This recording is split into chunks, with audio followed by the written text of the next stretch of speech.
आप सुन रहे हैं मुंशी प्रेमचंद्र की अनमोल कहानियाँ। आज की कहानी का शीर्षक है अनुभव। प्रियतम को 1 वर्ष की सजा हो गई और अपराध केवल इतना था कि 3 दिन पहले जेठ की तपती दोपहरी में उन्होंने राष्ट्र के कई सेवकों को शरबत पान से सत्कार किया था। मैं उस वक्त अदालत में खड़ी थी। कमरे के बाहर सारे नगर की राजनीतिक चेतना किसी बंदी पशु की भांति खड़ी चित्कार कर रही थी। मेरे प्राण धन हथकड़ियों से जकड़े हुए लाए गए। चारों ओर सन्नाटा छा गया। मेरे भीतर हाहाकार मचा हुआ था, मानो प्राण पिघले जा रहे हों। आवेश की लहरें सी उठ उठकर समस्त शरीर को रोमांचित किए देती थीं। ओह, इतना गर्व मुझे कभी न हुआ था। वह अदालत, कुर्सी पर बैठा हुआ अंग्रेज अफसर, लाल जरीदार पगड़ियां बांधे हुए पुलिस के कर्मचारी, सब मेरी आंखों से तुच्छ जान पड़ते थे। बार बार जी में आता था दौड़कर जीवन धन के चरणों से लिपट जाऊं और उसी दशा में प्राण त्याग दूं। कितनी शांत, अविचलित, तेज और स्वाभिमान से प्रदीप्त मूर्ति थी। ग्लानि, विषाद या शोक की छाया भी न थी। नहीं, उन होठों पर एक स्फूर्ति से भरी हुई मनोहारिणी ओजस्वी मुस्कान थी। इस अपराध के लिए 1 वर्ष का कठिन कारावास? वाह रे न्याय, तेरी बलिहारी है। मैं ऐसे 1000 अपराध करने को तैयार थी। प्राणनाथ ने चलते समय एक बार मेरी ओर देखा, कुछ मुस्कुराए, फिर उनकी मुद्रा कठोर हो गई। अदालत से लौटकर मैंने 5 रुपए की मिठाई मंगवाई और स्वयं सेवकों को बुलाकर खिलाई और संध्या समय में कांग्रेस के जलसे में पहली बार शरीक हुई। शरीक ही नहीं हुई, मंच पर जाकर बोली और सत्याग्रह की प्रतिज्ञा ले ली। मेरी आत्मा में इतनी शक्ति कहाँ से आ गई, नहीं कह सकती। सर्वस्व लुट जाने के बाद फिर किसका डर? विधाता का कठोर से कठोर आघात भी अब मेरा क्या अहित कर सकता था। दूसरे दिन मैंने 2 तार दिए, एक पिताजी को, दूसरा ससुर जी को। ससुर जी पेंशन पाते थे, पिताजी जंगल के महकमे में अच्छे पद पर थे।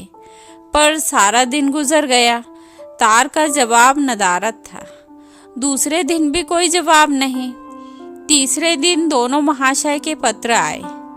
दोनों जामे से बाहर थे। ससुर जी ने लिखा, आशा थी तुम लोग बुढ़ापे में मेरा पालन करोगे।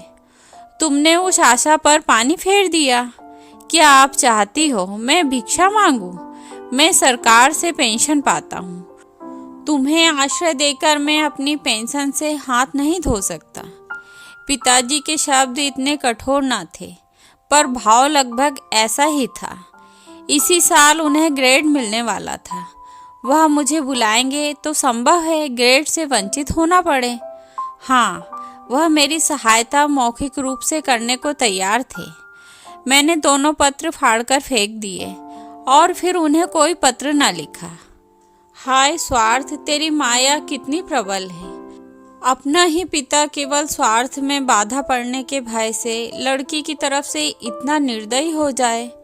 अपना ही ससुर अपनी ही बहू की ओर से इतना उदासीन हो जाए। मगर अभी मेरी उम्र ही क्या है, अभी तो सारी दुनिया देखने को पड़ी है। अब तक मैं अपने विषय में निश्चिंत थी, लेकिन अब यह नई चिंता सवार हुई। इस निर्जन घर में निराधार निराश्रय कैसे रहूंगी? मगर जाऊंगी कहाँ? अगर कोई मर्द होती तो कांग्रेस के आश्रय में चली जाती या कोई मजदूरी कर लेती। मेरे पैरों में नारित्व की बेड़ियां पड़ी हुई थी। अपनी रक्षा की इतनी चिंता न थी जितनी अपने नारित्व की रक्षा की। अपनी जान की फिक्र न थी, पर नारित्व की और किसी की आंख भी न उठनी चाहिए। किसी की आहट पाकर मैंने नीचे देखा। 2 आदमी खड़े थे। जी में आया पूछूं तुम कौन हो, यहाँ क्यों खड़े हो? मगर फिर ख्याल आया, मुझे यह पूछने का क्या हक है? आम रास्ता है, जिसका जी चाहे खड़ा हो। पर मुझे खटका हो गया।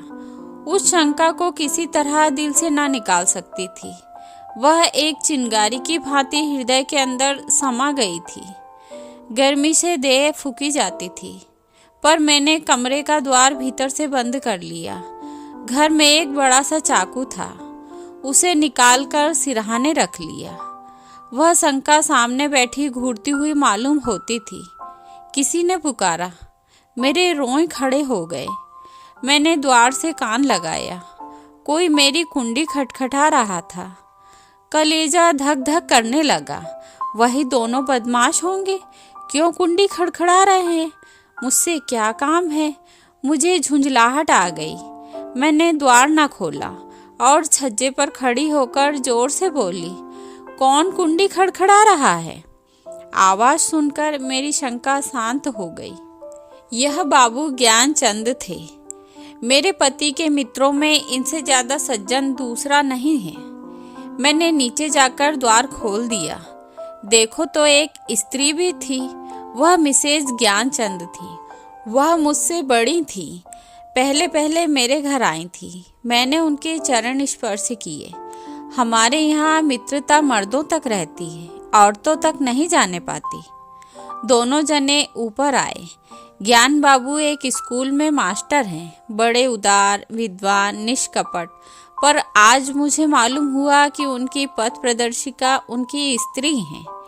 वह दोहरे बदन की प्रतिभाशाली महिला थी। चेहरे पर ऐसा रौब था मानो कोई रानी हो। सिर से पांव तक गहनों से लदी हुई थी।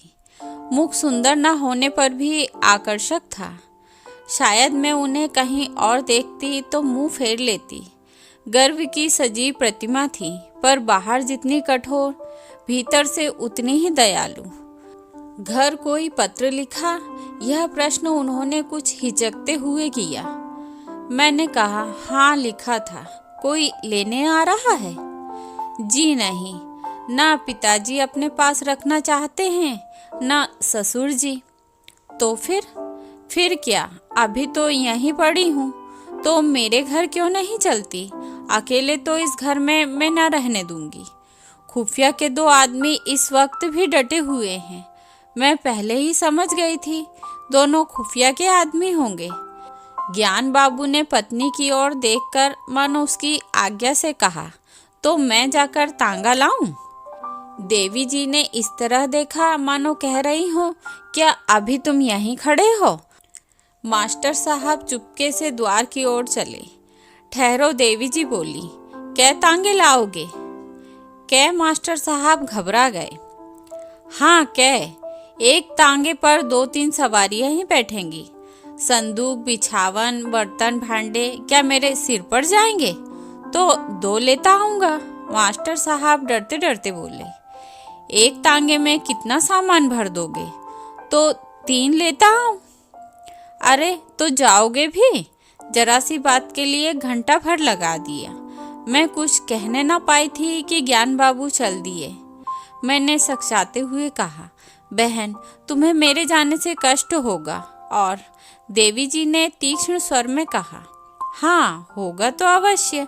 तुम दोनों जून 2-3 पाव आटा खाओगी, कमरे के एक कोने में अड्डा जमा लोगी, सिर में 2-3 आने का तेल डालोगी।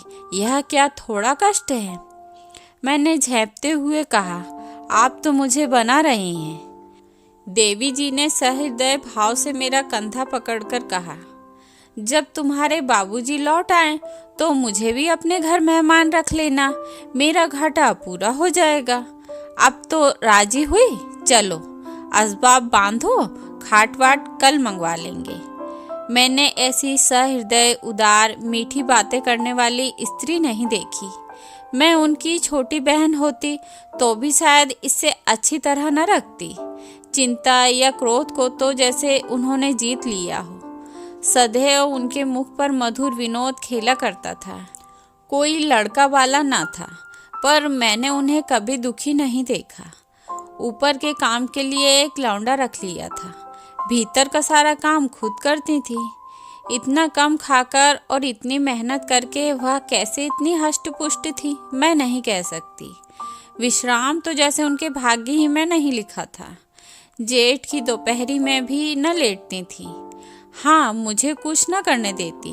उस पर जब देखो कुछ खिलाने को सिर पर सवार रहती। मुझे यहाँ बस यही एक तकलीफ थी। मगर 8 ही दिन गुजरे थे कि एक दिन मैंने उन्हीं दोनों खुफियाओं को नीचे बैठा देखा। मेरा माथा ठनका। यह अभागे यहाँ भी मेरे पीछे पड़े हैं। मैंने तुरंत बहन जी से कहा, वे दोनों बदमाश यहाँ भी मंडरा रहे हैं। उन्होंने हिकारत से कहा, कुत्ते हैं, फिरने दो। मैं चिंतित होकर बोली, कोई स्वांग न खड़ा करे। उसी बेपरवाही से बोली, भौंकने के सिवा और क्या कर सकते हैं। मैंने कहा, काट भी तो सकते हैं। हंसकर बोली, इसके डर से कोई भाग तो नहीं जाता ना। मगर मेरी दाल में मक्खी पड़ गई। बार बार छज्जे पर जाकर उन्हें टहलता देख आती। यह सब क्यों मेरे पीछे पड़े हुए हैं। आखिर मैं नौकरशाही का क्या बिगाड़ सकती हूँ। मेरी सामर्थ्य ही क्या है। क्या यह सब इस तरह मुझे यहाँ से भगाने पर तुले हुए हैं। इससे उन्हें क्या मिलेगा। यही तो है कि मैं मारी मारी फिरूं। कितनी नीची तबीयत है। 1 हफ्ता और गुजर गया। खुफिया ने पिंड न छोड़ा। मेरे प्राण सूखते जाते थे। ऐसी दशा में यहाँ रहना मुझे अनुचित मालूम होता था, पर देवी जी से कुछ न कह सकती थी। एक दिन ज्ञान बाबू आए तो घबराए हुए थे। मैं बरामदे में थी, परवल छील रही थी। ज्ञान बाबू ने कमरे में जाकर देवी जी को इशारे से बुलाया। देवी जी ने बैठे बैठे कहा, पहले कपड़े वपड़े तो उतारो, मुंह हाथ धो, कुछ खाओ, फिर जो कहना है कह लेना। ज्ञान बाबू को धैर्य कहाँ। पेट में बात की गंध तक न पचती थी। आग्रह से बुलाया, तुमसे उठा नहीं जाता, मेरी जान आफत में है। देवी जी ने बैठे बैठे कहा, तो कहते क्यों नहीं, क्या कहना है, यहाँ आओ। क्या यहाँ और कोई बैठा हुआ है। मैं यहाँ से चली। बहन ने मेरा हाथ पकड़ लिया। मैं जोर करने पर भी न छुड़ा सकी। ज्ञान बाबू मेरे सामने न कहना चाहते थे, पर इतना सब्र भी न था कि जरा देर रुक जाते। बोले, प्रिंसिपल से मेरी लड़ाई हो गई। देवी जी ने बनावटी गंभीरता से कहा, सच, तुमने उसे खूब पीटा ना। तुम्हें दिल लगी सूझी है, यहाँ नौकरी जा रही है। जब यह डर था तो लड़े क्यों। मैं थोड़ा ही लड़ा, उसने मुझे बुलाकर डांटा। बेकसूर। अब तुमसे क्या कहूँ। फिर वही पर्दा। मैं कह चुकी, यह मेरी बहन है, मैं इससे कोई पर्दा नहीं रखना चाहती। और जो इन्हीं के बारे में कोई बात हो तो। देवी जी ने जैसे पहेली पूछकर कहा, अच्छा समझ गई, कुछ खुफियों का झगड़ा होगा। पुलिस ने तुम्हारे प्रिंसिपल से शिकायत की होगी। ज्ञान बाबू ने इतनी आसानी से अपनी पहेली का बूझा जाना स्वीकार न किया। बोले, पुलिस ने प्रिंसिपल से नहीं, हाकिम जिला से कहा है। उसने प्रिंसिपल को बुलाकर मुझसे जवाब तलब करने का हुक्म दिया है। देवी ने अंदाज से कहा, समझ गई। प्रिंसिपल ने तुमसे कहा होगा कि उस स्त्री को घर से निकाल दो। हाँ, यही समझ लो। तो तुमने क्या जवाब दिया। अभी कोई जवाब नहीं दिया। वहाँ खड़े खड़े क्या कहना। देवी जी ने उन्हें आड़े हाथों लिया। जिस प्रश्न का एक ही जवाब हो, उसमें सोच विचार कैसा। ज्ञान बाबू सिटपिटाकर बोले, लेकिन कुछ सोचना तो जरूरी था। देवी जी की त्योरियां बदल गईं। आज मैंने पहली बार उनका यह रूप देखा। बोली, तुम उस प्रिंसिपल से जाकर कह दो, मैं उसे किसी तरह नहीं छोड़ सकता, और ना माने तो इस्तीफा दे दो। अभी जाओ, लौटकर हाथ मुंह धोना। मैंने रोकर कहा, बहन मेरे लिए। देवी जी ने डांट बताई, तू चुप रह, नहीं कान पकड़ लूंगी। क्यों बीच में कूदती है।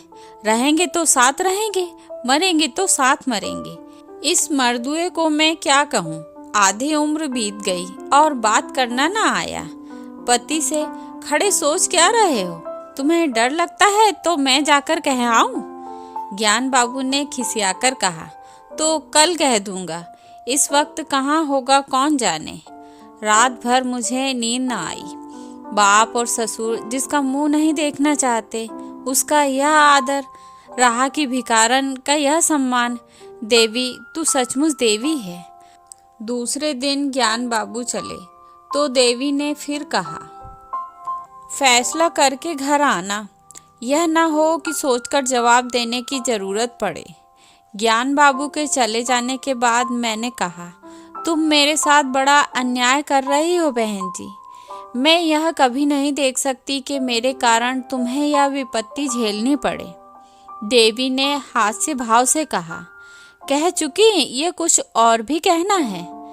कह चुकी, मगर अभी बहुत कुछ कहूँगी। अच्छा बता, तेरे प्रियतम क्यों जेल गए? इसलिए तो कि स्वयंसेवकों का सत्कार किया था। स्वयंसेवक कौन है? वे हमारी सेना के वीर हैं जो हमारी लड़ाइयाँ लड़ रहे हैं। स्वयंसेवकों के भी तो बाल बच्चे होंगे, माँ बाप होंगे, वह भी तो कोई कारोबार करते होंगे, पर देश की लड़ाई के लिए उन्होंने सब कुछ त्याग दिया है। ऐसे वीरों का सत्कार करने के लिए जो आदमी जेल में डाल दिया जाए, उसकी स्त्री के दर्शनों से भी आत्मा पवित्र होती है। मैं तुझ पर एहसान नहीं कर रही हूँ, तू मुझ पर एहसान कर रही है। मैं इस दया सागर में डुबकियाँ खाने लगी। बोलती क्या? शाम को जब ज्ञान बाबू लौटे तो उनके मुख पर विजय का आनंद था। देवी ने पूछा, हार की जीत? ज्ञान बाबू ने अड़कर कहा, जीत। मैंने इस्तीफा दे दिया तो चक्कर में आ गया। उसी वक्त जिला हाकिम के पास गया। वहाँ न जाने मोटर पर बैठकर दोनों में क्या बातें हुई। लौटकर मुझसे बोला, आप पॉलिटिकल जलसों में तो नहीं जाते? मैंने कहा, कभी भूलकर भी नहीं। कांग्रेस के मेंबर तो नहीं? मैंने कहा, मेंबर क्या, मेंबर का दोस्त भी नहीं। कांग्रेस फंड में चंदा तो नहीं देते? मैंने कहा, कानी कौड़ी भी कभी नहीं देता। तो हमें आपसे कुछ नहीं कहना है।